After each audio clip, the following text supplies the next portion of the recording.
เมื่อช่วงผู้ปันแห้งข่าวสารมันนังภายแต้วคากูก็ในขนมมันได้ก็วันที่23เดือนที่4ปี2023มันได้ก็เขาได้เป้าผู้ส่งด้วยวาสนามันนังเขากัดด้วยอิงกลัมเปรเมียร์ลีกป่วยจันที่22ที่ลงเขียนกันกับมือคำว่าในข่าว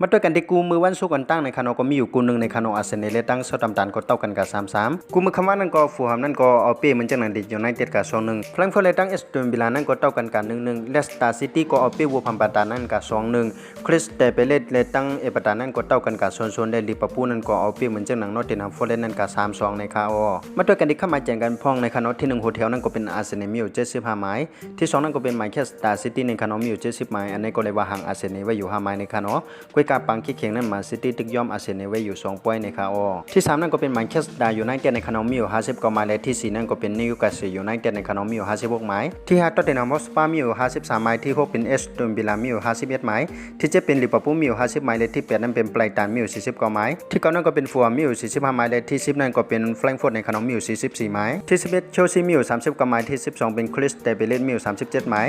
ที่13นั่นก็เป็นบูพัมปาตานมีอยู่34หมายเลขที่14ปุนบอก EFG ในคณะมีอยู่33หมายเลขที่15นั่นก็เป็นเวสต์แฮมยูไนเต็ดมีอยู่31หมาย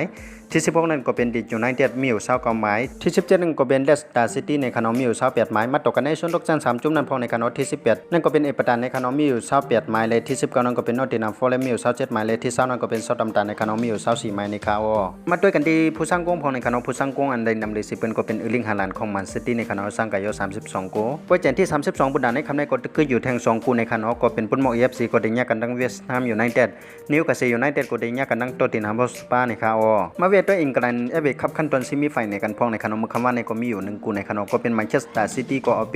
เชฟฟิลด์ยูไนเต็ดกับ3โซนในคณะเลยป่วยในก็แมนเชสเตอร์ซิตี้เลย3ก็ได้เลียนมาเล่นในคณะก็ฮัตทริกกับทั้ง3คู่ในคาอจมตีเปี้ยมันจังหนังมาซิตี้นั่นก็ได้เข้ากับไปตีขั้นตอนไฟในยืมกันก็สู้ในคณะก็ไปกันแยกกันตั้งผู้เปี้ยมันจังหนังปลายตาอำนั้นก็แมนเชสเตอร์ยูไนเต็ดในคณะโอเคทั้งเซนามดก็มีจังหนังในคณะผู้ทรงด้วยวาสนามันเขาวนว่าจุ่มในตีไรก็สู้เอฟเอคัพกันในก็เข้ามาคอมเมนต์ในหมอกกันได้ในคณะกำเนิดส่วนในก็เขายังสู้ปัญหาผู้ปัญหาข่าวสารมันนังภายใต้ใครอยู่ลิมีเงินทางลีกึกปืนกันกูก็กูก้นใช้กำขาเขาข่าวสารมันนังภายใต้ใหม่สงค่า